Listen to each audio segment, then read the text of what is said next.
How you can shut up somebody with a real big mouth? I don't know. I just figured it out. What you do, you talk about something that don't have any common sense, something that nobody has an answer to, and it's easier just to avoid a question and avoid a situation. But one thing we can't avoid, we started this on Father's Day, and we're going to finish this next Father's Day. This is real talk, real fathers, real men. This is your boy coming to you as Clark Kent, your boy Big Easy. I say welcome to the jungle, welcome to the place, because today we're going to talk about race. Yes, sir. All over the news the last couple of days, if you look, everything has been involving race. It's kind of funny, even the presidential race is completely involving race. The political lines are, the line is so thick and so clear that you couldn't take a Claymore mine and blow through this line. The political lines is drawn between black and white. It's gotten so big that we even use watchwords like angelical.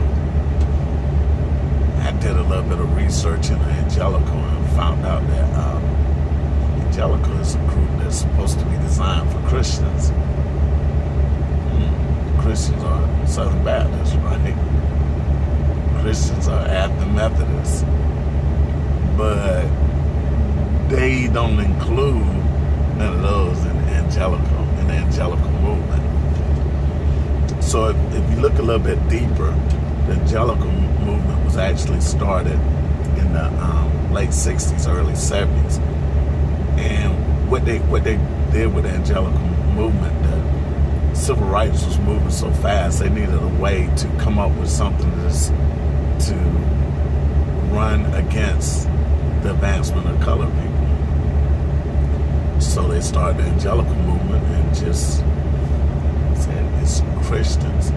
So you throw Christ in there, and all of a sudden you have a completely different group of people following.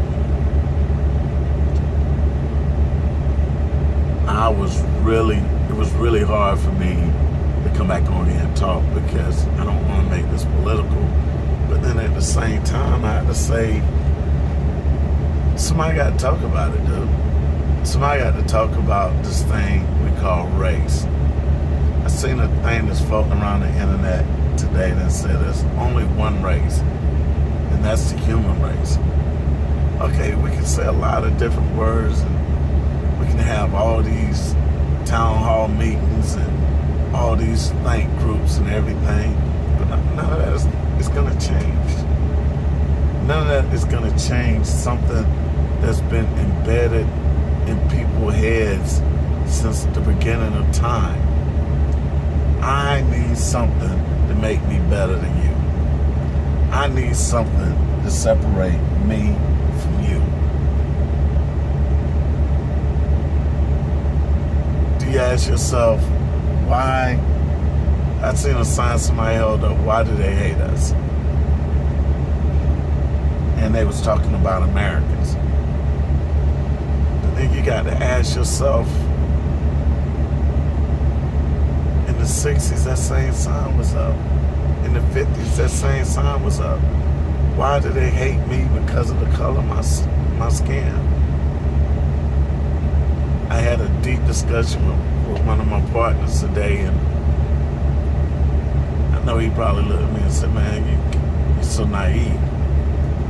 And that's the thing about me. I have the mindset of a child where I believe everybody is good. I'm a firm believer that nobody can hate you so much without knowing you, that nobody can want to kill you without knowing you, no matter how many times I see it. And I see it so often out here on the road that it's getting to the point where it's getting depressing. It's getting depressing that God told me, and I don't consider this guy a friend. He's just somebody I know, but I'm cool with it, despite his ignorance. And we keep blaming, if somebody racist, that mean they lack of knowledge. No, we can't even blame it on that anymore. I was talking to this guy, and he has a young daughter, and he, somehow or another, somebody was talking about, interracial dating. This guy said, man, if my daughter was to come home with a black guy, I'd kill her. Really? So is it that you hate your daughter that much? Or do you hate blacks that much? I can't think of no reason that I want to kill my daughter. Is your hatred so that embedded of somebody? But he could sit there and hold a conversation with me. He could sit there and go out and eat lunch with me. But then at the same time, if I had a 16-year-old son and my 16-year-old son brought his daughter, came over to his house, he'd kill his daughter. It's hatred that, how? Man, Big Easy, as much as Big Easy can run his mouth, man, I am so lost. Not only am I lost at the way the majority of the people think, which is Caucasians or white people, however you want to say it, but then I'm looking and saying that we as black people, what are we doing about it? Some people say it's nothing we can do about it. Only thing we can do is accept it. Really? Only thing we can do is accept it. I don't know. Y'all. I mean, you can accept just going through life knowing that somebody hates you because of the color of your skin. Man, I'm gonna put it out there. Some of us, I ain't gonna say some of us because it's not me. If some of y'all, some of us, because I am black, some of us people is colored, if our sons brought home a white girl, we're disown her. And some of y'all fathers, wow, let your daughter bring home a white guy. She'll be the Antichrist. But it don't just stop with black and white. The color black is the most hated color in the world. And you say, well, how can the black man be the most hated person in the world when you have ISIS out there? When you have so many other hateful people out there, hateful organizations, that's complete demographic of people that just hate Americans. How can blacks be ranked number one? I did this, I asked this guy, a different guy, I said, hey man, you got three choices. You got to make one. Your daughter can bring home a black, another woman, or somebody from a foreign country. Any foreign country. You know, they took and asked me, what country?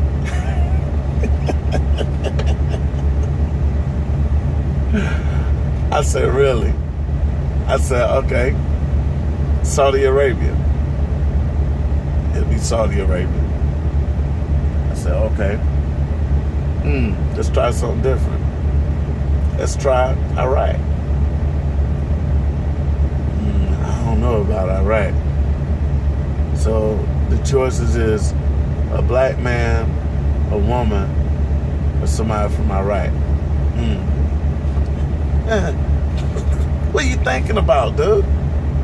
But you know, is it that hard?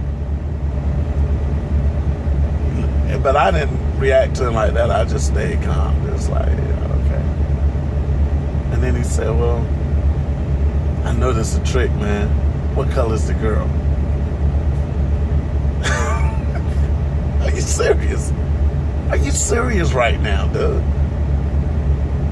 You know, I'm saying this in my head. I was like, for the sake of the argument, an argument, girl is black also. And I just had to be the Iraqi dude. I'm gonna be honest with you, bro. Ask that question. Ask yourself that question. Ask yourself that question. Ask yourself is that why, if you see a black person, if you a white male and you see a black female, you see a beautiful black female, you know, and listen, don't think I'm using weight, but I'm just using this for the sake of an argument. You see a black female that's built like Halle Berry, right? You see a white female that's built, you know, out of shape. I'm not going to give no measurements, but she's out of shape. I'm not going to use nobody as an example. You have to ask yourself, who would you talk to? Who would you approach first?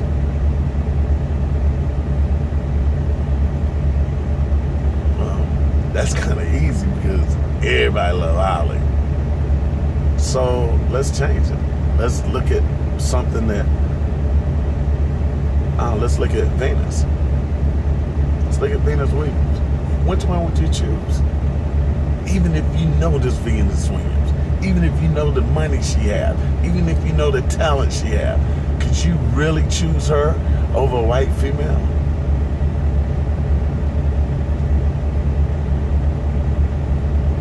Are we that close-minded and that hateful because of the color of somebody's skin that we can't even admire beauty? It's so many beautiful people out here, and we cut ourselves off because of the simple fact, the color of their skin. Don't even give them the chance to open their mouth and say, hey, how you doing? Don't know whether or not they're articulate or can they even speak English. But, you know, we can't just blame, it's not just white people, but everybody. Hispanics, and I'm trying to do this in a proper way because I don't want to seem like I hate anybody, but I done today, and this what really got me. I'm in Albertville, Alabama, waiting to get loaded. I go into a all-you-can-eat Chinese restaurant because I was hungry, and the majority of the people that was there, you could tell they was from Guatemala. You know, don't ask me how I know that. I'm not the dumbest guy in the world. I can tell that everybody that's Hispanic is not Mexican, but I can tell that these people was from Guatemala without asking. And you talking about somebody that comes from one of the poorest countries in the world, and they looked at me. And granted, I'm you know, I got on my Superman shirt. I probably don't look well kept, but they looked at me as I walked through there because it was probably about 75% of the people in there was from Guatemala. They looked at me like I was stinking. I just love the house, and even if I did, you know, baby, Big Easy got baby white. We can always stay fresh, so clean. And I was like, these people people looking at me like I'm beneath them. I'm beneath them. And I'm not being paranoid, people. I'm telling you. I'm telling you. I was born here. I done fought for this country, and I don't have anything against somebody coming to this country. But don't turn your nose down on me. I spoke to this guy, he looked at me and sheltered his kids. Really? Really? And, you know, a lot of times I joke and say, yeah, come on, cuz, yeah, man, what up, man? But no, I was like, how you doing, sir? Joker looked at me and sheltered his kids. Really? Really? What? Why do you hate us? And why have you hated us for so long? Let's talk about this. There's nobody in the United States that's true America. Nobody. The only thing you have is the American Indian. That's it. All of us are immigrants. All of us are immigrants. And then if you really divide it up the way they do it, if they really did applications right, but it made things too complicated, what if you had to put on your application what you really were? What you really were? What if you had to put on your application that you was Irish, you was German, you was Russian? I have a partner. We've been friends now for about 7 years, and I just ran into him a few minutes ago. We were picking up at the same place, and when we went in there to get our loads, they gave him so much more respect.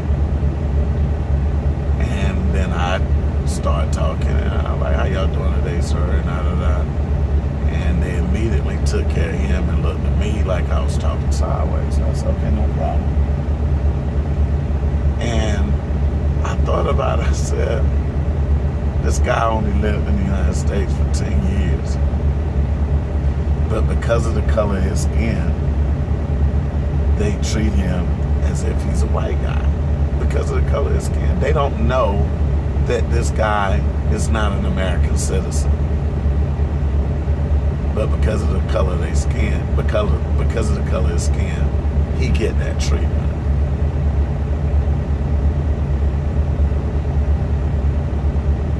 Let me tell y'all something. Y'all can stop looking at me, listening to me if you want to. But if you know me, I'm not that guy that throws out the race card every time something goes wrong. In the 70s, the early 70s, when I was 5, 6 years old, I remember going on civil rights marches with my grandfather. That's one of the biggest memories I have of J.C. Evans Sr. It's going on civil rights marches with him. Through Wilmington, North Carolina, Wallace Rose Hill, Scotts Hills, different places in North Carolina. And I learned then that nobody owes you anything. Nobody owes you the right to be, just because the color of your skin. They don't owe you respect.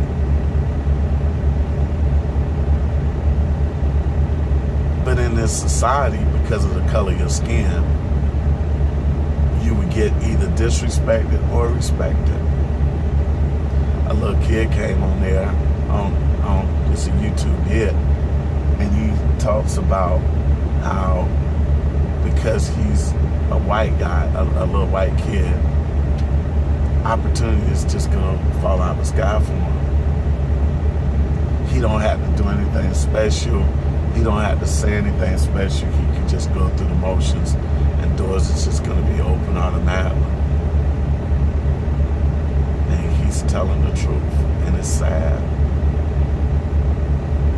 because I think he was 12 or 13. I have a 10-year-old grandson that's very, very intelligent. Very intelligent. And I was fortunate enough to make sure that so far in his life he's been going to the best schools and getting the best of education. But one thing that I failed to mention to him that I didn't think I had to prepare for is no matter how much education you get, how much money you make, when you walk into a room, the first thing they can see is a black man. I'm not rich, you know. I live a comfortable life. My wife, my kids are taken care of. But when I walk into a room, no matter if I'm the guy with the highest income in there or not, when I walk into a room, you don't see a guy that doesn't have above average income, a guy that lives in the suburbs, a guy that don't have any law violations, a guy who tried to live a good life, but you see is a big black guy. I went to get my gun permit, and they didn't notice what I did. On there where it says race, I put NA. And from this point on, anything I had to fill out, I'm gonna put NA. Because of the simple fact, I think that's where it starts at. That's where it starts at. They came down so hard on this young lady who took an active role in the NAACP, and they said, oh, she was white. She said her mindset felt like she can do the most good helping out people of color. My mindset is, as long as I continue to go through life and allow people to look at the color of my skin and judge me without me opening my mouth, then I'm gonna always be handicapped. And I'm not. Some people would take this and say, man, I can't believe you ain't black no more. That's the color of my skin, but that's not who I am. Who I am, I'm the son of Melvin and Barbara Evans, the grandson of James and Jesse Evans. That's who I am. But then if you look even deeper, if you look at my family, you can't go in my family in a generation and find somebody that's not white, somebody that's not Indian.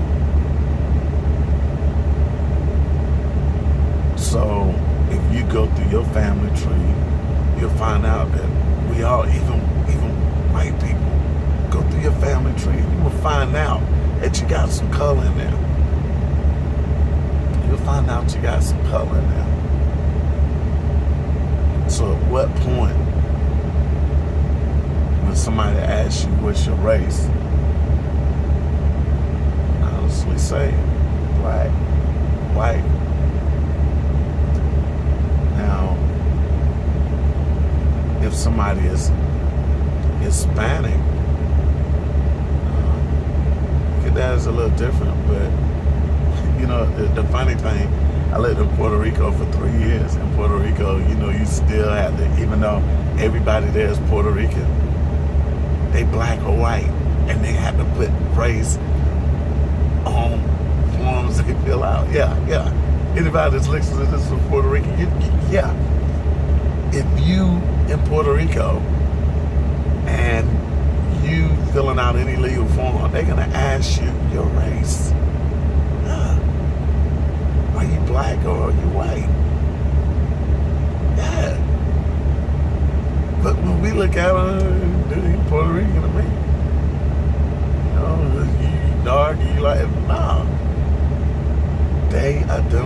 race even there? So real talk is race in a baby. It's not Africa. It's not who I am.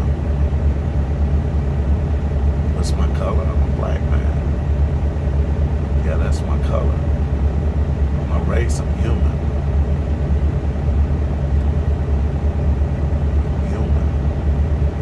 I'm the same as any other guy that's out here that's 6'2", 270 pounds. Ain't no different. Ain't no different. It's, if I was a white guy out here doing what I'm doing right now, I'm still me. If some way or another I could wake up in the morning and change the color of my skin, it's not going to change who I am. It'll change the way you look at me. But who I am is always going to be who I am.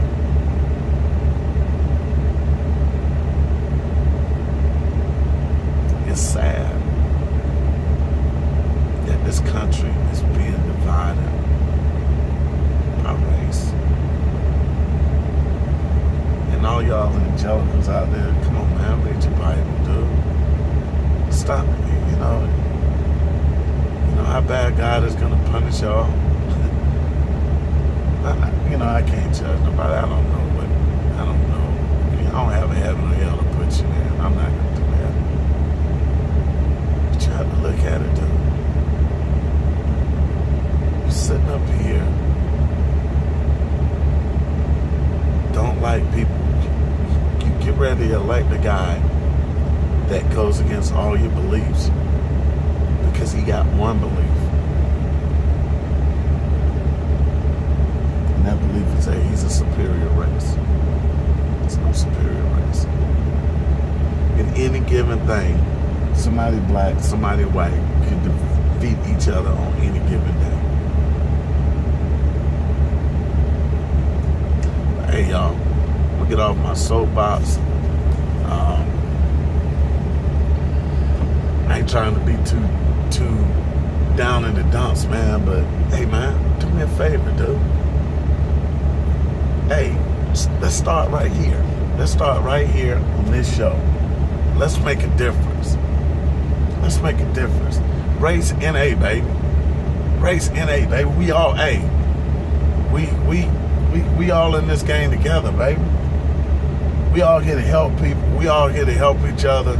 Hey, if you want to talk about color and you want to talk about how this race is more powerful than that race and how this person, because of the color of their skin, is selling out, and because this person is successful, they can't be black, and because this person is married to a black woman, he's a sellout. Hey, I ain't got time for that, cuz. Hey, this your boy Too Easy. Love y'all. I owe you love, baby. I owe you love, everybody out there. I owe you love. Thanks, Pastor Mimi. It's your boy Too Easy. Too Easy Unchained. Big Easy, whatever you want to call me.